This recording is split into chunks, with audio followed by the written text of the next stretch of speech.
Hello friends, welcome to my YouTube channel. आज इस video में हम UPSSSC द्वारा आयोजित ग्राम विकास अधिकारी परीक्षा के जो पुराने प्रश्न पत्र हैं उनको हल करेंगे। तो आइए देखते हैं। जो परीक्षा हुई थी 22 दिसंबर 2018 को, उस प्रश्न पत्र को हम हल करेंगे और उसमें भी हिंदी से संबंधित जो 50 प्रश्न पूछे गए थे, इस वीडियो में आज उन प्रश्नों को हम देखेंगे कि किस तरह के प्रश्न पूछे गए थे और उसे सॉल्व करेंगे। तो देखिए, सबसे पहले जो पूछा गया था वह एक पैसेज दिया हुआ है, गद्यांश दिया हुआ है और उसे पढ़ करके प्रश्नों का उत्तर देना था और फिर उसके बाद से व्याकरण के प्रश्न पूछे गए थे। तो सबसे पहले हम देख लेते हैं इस गद्यांश को। इस गद्यांश से संबंधित 5 प्रश्न दिए हुए हैं, 4 प्रश्न दिए हुए हैं यहाँ पर और इसमें सॉल्व करते हैं हम। पहले ये गद्यांश आप सभी लोग पढ़ सकते हैं। इसमें देखिए दिया हुआ है, पहला क्वेश्चन है, किससे रहित राज्य किस काम का। तो यहाँ पर जो गद्यांश दिया हुआ है इसमें लिखा हुआ है सबसे पहले ही लाइन में, अपने प्रियजनों से रहित राज्य किस काम का।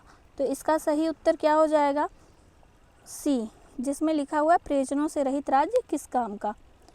दूसरा क्वेश्चन हम देखते हैं, जगत का अर्थ क्या है।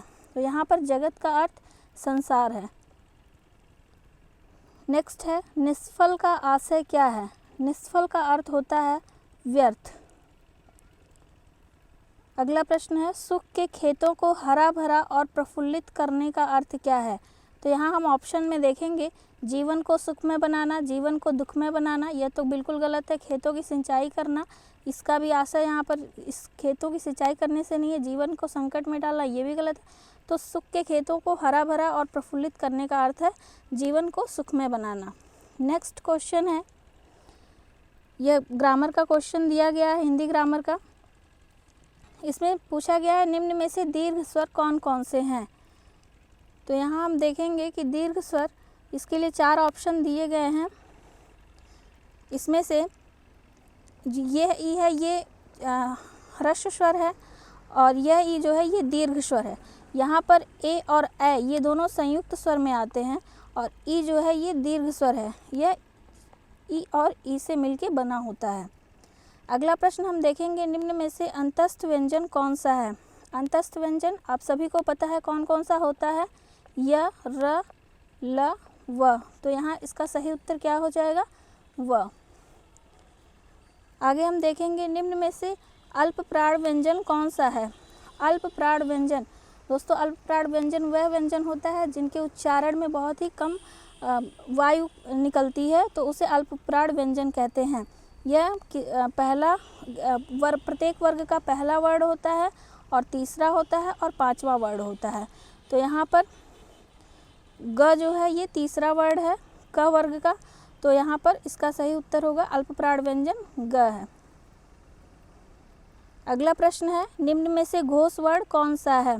तो घोष वर्ड में कौन कौन से वर्ड आते हैं दोस्तों? इसमें से घोष वर्ड जो है वह ज है। घोष वर्ड आता है तीसरा, चौथा और 5वां वर्ड जो होता है प्रत्येक वर्ग का वह घोष वर्ड होता है और जो पहला दूसरा वर्ड होता है वह अघोष होता है। तो यहाँ पर क भी पहला वर्ड है, च भी पहला वर्ड है और ट भी पहला वर्ड है। तो और यह ज जो है ये घोष वर्ड है, तो इसका सही उत्तर ज हो जाएगा। नेक्स्ट हम देखेंगे, अगला प्रश्न है, निम्न में से ओष्ठ वर्ड कौन सा है। ओष्ठ वर्ड उन्हें कहते हैं जिनका उच्चारण होठ की सहायता से होता है। तो यहाँ पर कौन सा वर्ड हो जाएगा? ऊ हो जाएगा। अ कंठ से होता है और ई जो है वो तालु से होता है, यहाँ पर ऊ जो है वो ओष्ठ से होता है। तो इसका उत्तर ये हो जाएगा। अगला प्रश्न है, योग रूढ़ शब्द कौन सा है। तो इसमें से चारों ऑप्शन में से जो योग रूढ़ शब्द है वह जलज है। जलज शब्द कमल के लिए प्रयोग किया जाता है। यह है तो यौगिक शब्द लेकिन यह रूढ़ हो चुका है, इसलिए इसे योग रूढ़ शब्द कहा जाता है। नेक्स्ट प्रश्न है, महोत्सव का संधि विच्छेद क्या होगा। महोत्सव का संधि विच्छेद होता है महाधन उत्सव, महोत्सव। अगला प्रश्न है, बैलगाड़ी में कौन सा समास है। बैलगाड़ी में तत्पुरुष समास होता है। अगला प्रश्न है, आगमन में कौन सा उपसर्ग है। तो आगमन में आगमन किस शब्द से मिलकर बना हुआ है? आधन गमन।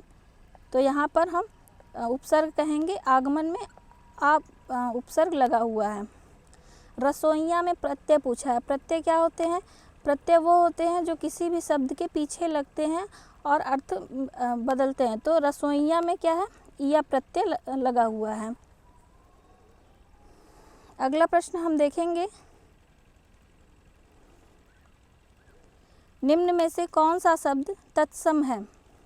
दोस्तों, तत्सम शब्द पूछा गया है, तो तत्सम शब्द इसमें से है क्षेत्र। क्षेत्र का तत्सम क्षेत्र एक तत्सम शब्द है और इसका तद्भव होता है खेत,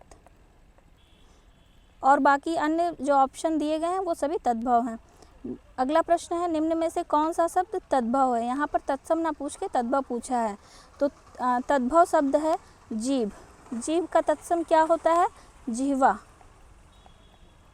जिह्वा जीभ का तत्सम होता है। नेक्स्ट क्वेश्चन देखेंगे हम, पूछा गया है, निम्न में से कौन सा शब्द देशज है?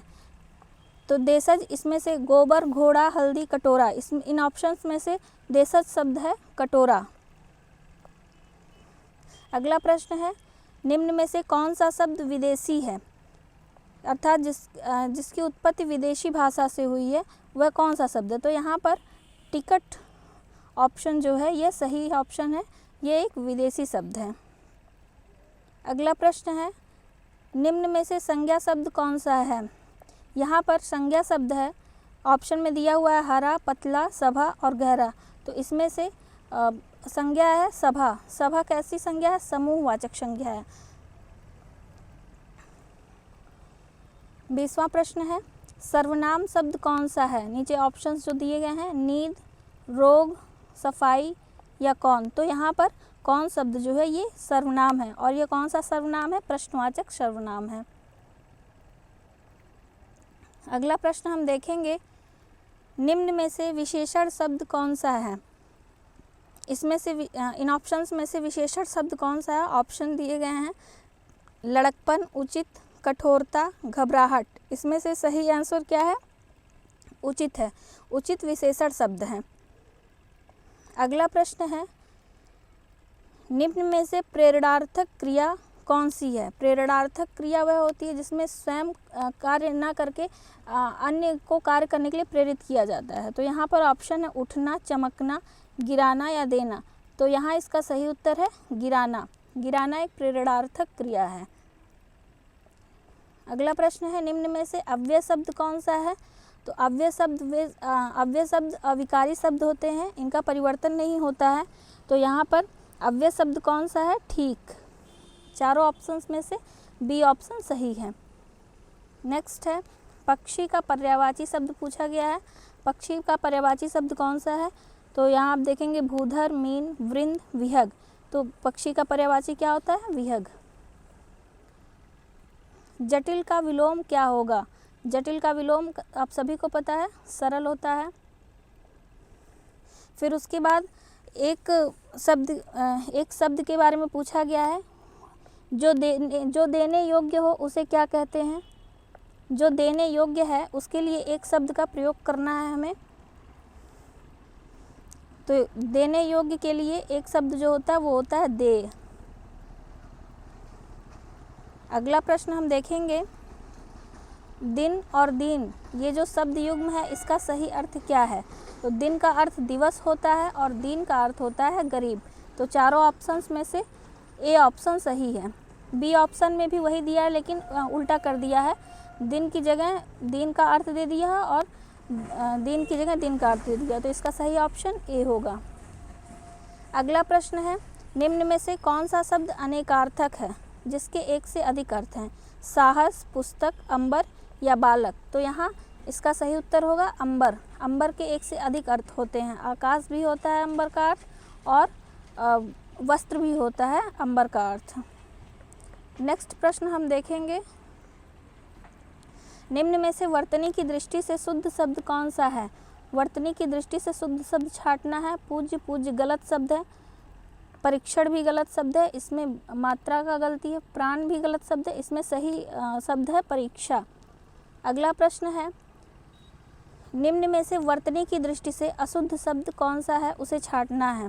तो यहाँ पर प्रादेशिक सही है, माधुर्य शब्द भी सही है, व्याप्त शब्द भी सही है, प्रामाणिक शब्द गलत है। इसमें मात्रा की गलती है, यह होता है प्रामाणिक। अगला प्रश्न है, निम्न में से अधिकरण कारक का प्रसर्ग कौन सा है? अधिकरण कारक का प्रसर्ग पूछा है, तो अधिकरण कारक का क्या क्या प्रसर्ग होता है? में, पर। यहाँ पर चारों ऑप्शन में से ए ऑप्शन सही होगा, यह अधिकरण कारक का प्रसर्ग है। अगला प्रश्न है, निम्न में से पुल्लिंग शब्द कौन सा है? यहाँ पर हमें पुल्लिंग शब्द को छांटना है। 4 शब्द दिया गया है, क्षमा, घटना, क्षेत्र या रीति। तो इन चारों में से पुल्लिंग शब्द है क्षेत्र। अगले प्रश्न में हमें स्त्रीलिंग शब्द छांटना है। कौन सा शब्द स्त्रीलिंग है? ऑप्शन से दुख, गरिमा, लेख, स्पर्श। तो इन चारों ऑप्शन में से गरिमा शब्द जो है वह स्त्रीलिंग शब्द है। अगला प्रश्न है, किसका प्रयोग सदैव बहुवचन में होता है? यानी कि ये एक वचन में भी ऐसे ही रहेंगे और बहुवचन में भी इनका प्रयोग ऐसे ही होगा, बदलता नहीं है। ऑप्शन है दर्शन, नारी, लता, गाय। दर्शन शब्द जो है इसका प्रयोग सदैव बहुवचन में होता है। नारी का बहुवचन नारियां होता है, लता का बहुवचन लताएं होता है, गाय का गायें होता है, और दर्शन शब्द जो है ये सदैव बहुवचन में प्रयोग होता है। अगला प्रश्न कौन सा है? अगला प्रश्न है, भूतकाल का उदाहरण बताना है हमें। कौन सा भूतकाल का उदाहरण है? मैं जाता हूँ, यह भूतकाल का उदाहरण नहीं है। राम घर गया था, तो यहाँ पर हम देख सकते हैं कि जो बी ऑप्शन है वह भूतकाल का उदाहरण वह आ रहा है, यह भी भूतकाल का उदाहरण है। और वह पुस्तक पढ़ेगा, यह भी भविष्यकाल का उदाहरण है, यह भूतकाल का नहीं है। अगला प्रश्न है, निम्न में से भाववाच्य कौन है?